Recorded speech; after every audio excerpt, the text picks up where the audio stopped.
అనుభవం ఉన్న వ్యక్తి 90 ఆఖర్లో 2020 విజన్ అని చెప్పి ఒక సైబరాబాద్ సిటీ లాంటి మాదాపూర్ లాంటి సిటీకి రూపకల్పన చేసిన వ్యక్తి, దానికోసం శ్రమించిన వ్యక్తి. ఈ రోజున అది ఒక అబ్సల్యూట్ గ్రోత్ ఇంజన్గా అయిపోయింది. తెలంగాణకి విభజన జరిగినప్పటి నుంచి మనకు అన్యాయం జరుగుతూ ఉంది. మనలో మనం కొట్టుకోవడం కాదు, అందరం కలిపి కట్టుగా ఉండాలి. 2014 నుంచి మనకి పార్టీలు విడిపోకుండా ఉండాలి.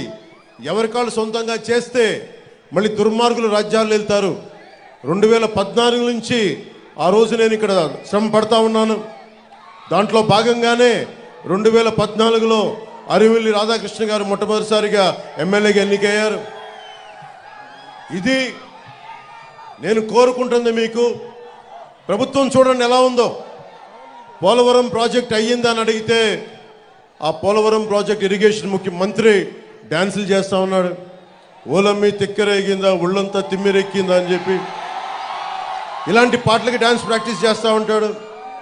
రీహాబిలిటేషన్ ఏమైంది, పునరావాసం కల్పించారా లేదా అంటే అబ్బని తెయ్యని దెబ్బ ఎంత కమ్మగా ఉందరా అబ్బా అని చెప్పి అతను దాని మీద డ్యాన్స్ ప్రాక్టీసులు చేస్తూ ఉంటాడు. మనకి మంత్రులు బూతులు తిట్టేవాళ్ళు, ఇక్కడ మంత్రిలాగా దాడులు చేసేవాళ్ళు, డ్యాన్సులు చేసేవాళ్ళు వైసీపీ క్యాబినెట్లో ఉన్నారు.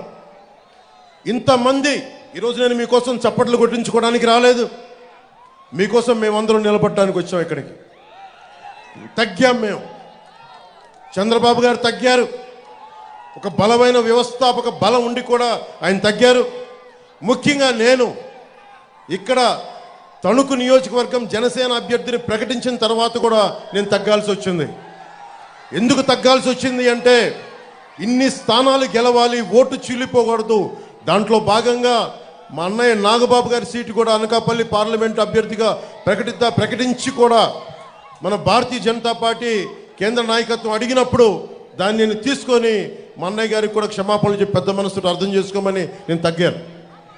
ఇవన్నీ ఎందుకు చేస్తున్నామంటే మీ భవిష్యత్తు కోసమే చేస్తున్నాం. ఇక్కడ ఆడబిడ్డల భద్రత కోసం ప్రతి ఒక్కరు రైతు బాగుండాలి, రైతు బాధపడకూడదు, రైతుకి అండగా ఉండాలి.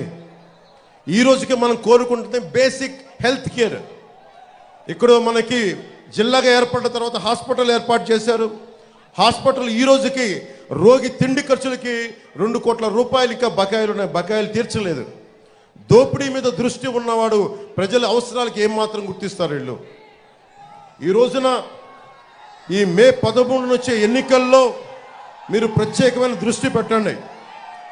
నేను మీ భవిష్యత్తు కోసం ప్రధానమంత్రి గారితో చంద్రబాబు గారితో సుదీర్ఘమైన చర్చలు జరిపి ఈ చాలా కీలకమైన అలయన్స్ని పట్టుకొచ్చాం. మీ భవిష్యత్తు కోసం. నాకు అధికారం లేకపోతే నాకేం జరగదు, చంద్రబాబు గారికి అధికారం లేకపోతే ఆయన ఏం జరగదు.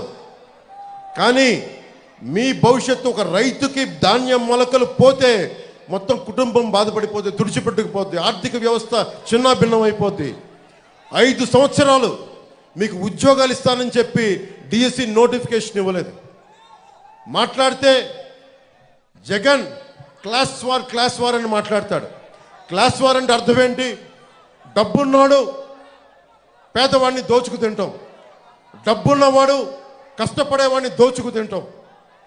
70,000 పోలీస్ కుటుంబాలకి, 1 కాదు 2 కాదు 70,000 పోలీస్ కుటుంబాలకి డిఏలు సరెండర్ లీవ్స్ ఈ రోజు వరకు ఇవ్వలేదు.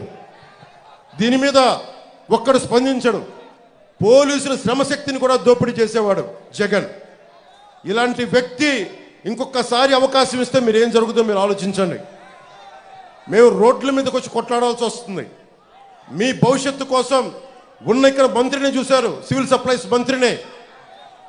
కొడుకు ఒకవైపు, అతను అనుచరులు ఒకవైపు, కనీసం వాళ్ళ దోచుకున్న సొమ్ముతోటి కనీసం ఇక్కడ పరిశ్రమలు కూడా పెట్టలా.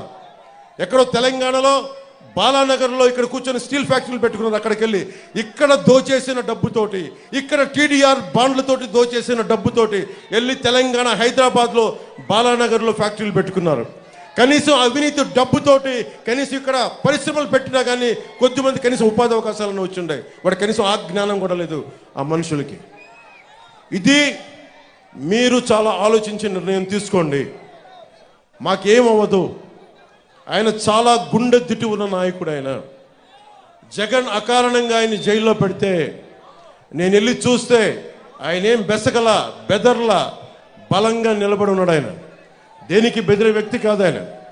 కానీ నాకు అనిపించింది, ఏదైతే మాట ఇచ్చానో 2021లో వైసీపీ వ్యతిరేక ఓటు చీలకూడదని చెప్పి నేను పదే పదే చెప్పాను. అదే మాట మీద కేంద్ర నాయకత్వానికి తెలియజేశాను. నేను తగ్గాను.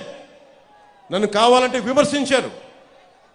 ఎందుకు నిలబడ్డానంటే ఆంధ్రప్రదేశ్ యువత, ఆంధ్రప్రదేశ్ భవిష్యత్తు పాడవకుండా ఉండాలంటే నేను ఒక పిసరు తగ్గితే నేనేం తగ్గిపోను.